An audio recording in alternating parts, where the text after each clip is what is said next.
Sorry నేను యాక్చువల్గా చాలా బిజీ ఉంది ఆఫీస్కి వెళ్ళాల్సి వచ్చింది. Hope you comfortable. సీట్ కూడా బాగుంది. ఇక చూడు ఇట్టి కాఫీ తాగారా? ఈ టైం బీర్ ఇప్పుడు వద్దు. Coming straight to the point, మీరు వర్జినా? వాడు కచ్చ తాగుతాడు, వర్జిన్ మొయిటో తాగాడు వాడు. నేను అనేది ఆ వర్జిన్ వర్జిన్ వర్జిన్ అంటే మన అది ఏడో ఫేస్బుక్ స్టేటస్ మన ఎవరో పెట్టారు. నాకేం ప్రాబ్లం లేదు, జస్ట్ ఆస్కింగ్. అంటే మరి వర్జిన్ అంటే ఏం తెలియకపోతే కూడా కష్టం కదా. అంటే ఏందిరా అది అది కాదా మనం దాతాం చూడ.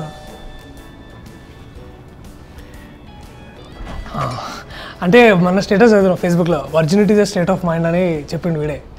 అదేమో నాకు కూడా అర్థం కాలే, బట్ అర్థమైనట్టే ఉంది కానీ ఏం అర్థం కాలేదు మీకు. అంటే నేను డైరెక్ట్గా అడుగుతున్నాను, ఏమనుకోకండి. మళ్ళీ వర్క్ వెళ్ళిపోవాలి, నాకు క్వశ్చన్స్ అన్నీ అడిగేయాలి కదా అనుకోండి. మీకు స్మోకింగ్ డ్రింకింగ్ హ్యాబిట్స్ ఏమైనా? చిన్న గోల్డ్ ఫ్లాగ్ ఒకటి సెంచరీ 30 రూపీస్ బాక్స్ అని అది కొంటాము. తర్వాత అప్పుడప్పుడు డబ్బులు లేనప్పుడు ఎంసీ డైట్, డబ్బులు ఉన్నప్పుడు బ్లడ్. స్మోక్ అప్పుడప్పుడు చేస్తారు, డ్రింక్ చాలా తక్కువ. బాధలు ఉండి కొంచెం బాగా ఇష్క అయితే.